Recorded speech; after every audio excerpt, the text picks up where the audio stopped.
Helen here with Eyes on the Game here at Extreme Couture, being joined by the one and only Mr. Mighty Mouse Demetrious Johnson. Now, it was the one championship. It was kind of their press tour here in Las Vegas for the first time. How did you feel about that? I felt great. I mean, the media reception was absolutely fantastic. We did LA and we also did Las Vegas, and now we're wrapping it up. I'll be heading home back to finish training camp, but the reception was awesome. Great crowd, so I'm happy about it. How did it feel to be back here in Las Vegas?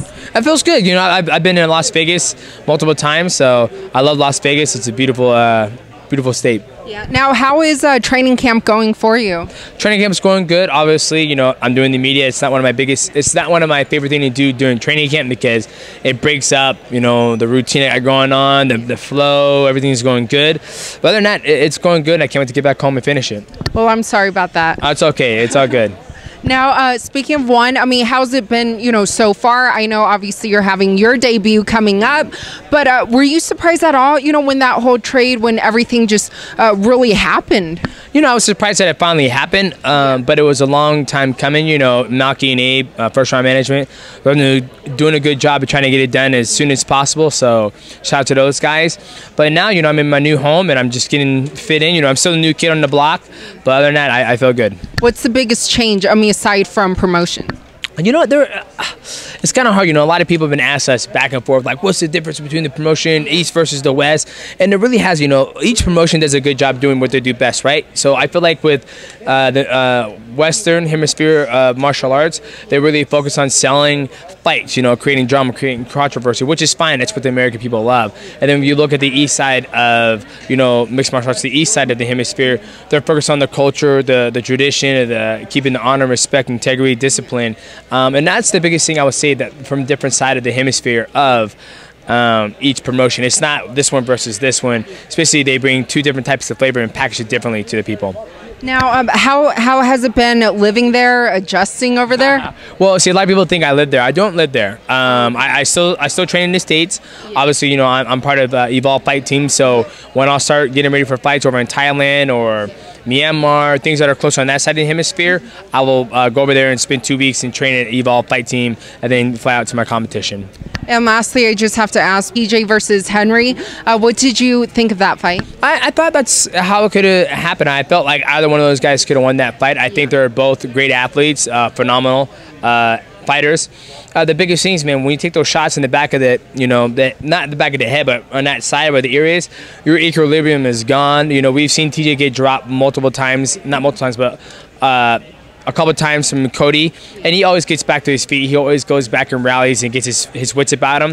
But, you know, Henry Cejudo did a good job of jumping on him and getting the finish. And if they have that rematch at 135, who do you think takes that? I don't know. I think it can go either way. You know, a lot of people were saying that Cejudo was drawn out, you know, just small. But I followed all TJ's, you know, his whole diet stuff, and you know, I listened to the podcast with him and Joe Rogan, and him talking about Sam Calvita, how he's a mastermind, the calculus, and looked at all his calculus charts and see how he got his low base down. So I followed all that stuff, and I truly believe it wasn't the weight cut. You know, I just believe it was just one of those shots he got hit with, and there's nothing you can really do. Cejudo, you know, TJ that's the thing about mixed martial arts. You're playing with windows of opportunity, right? So Henry Cejudo saw that window of opportunity. He threw the right hand, and when he threw it, you know, TJ was rolling and got hit right here, and equilibrium got lost, and you know, he tried to go in for the wrestling, and Henry did a good job of trying to get him, and then Henry hit him with a couple of good shots, you know.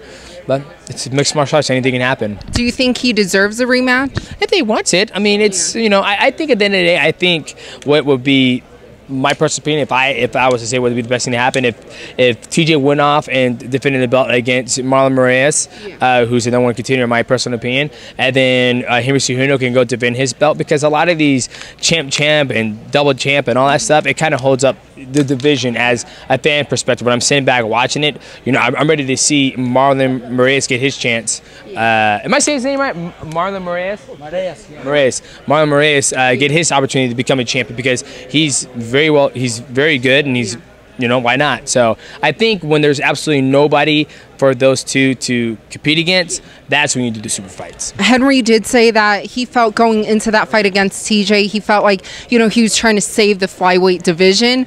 So are you glad to see the results? I mean, if they were trying to get rid of the flyweight division, that he won and, you know, kind of quote unquote save that division? I just like to see the best man win, whether it's a division on the line or whole organization on the line. I like to see the best athlete win. And so obviously that night it was him and Cejudo.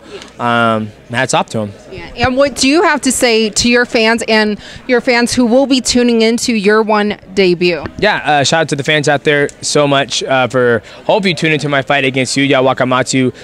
Not Japan. It's in Japan, March 31st on TNT Tuner channel and also BR Live.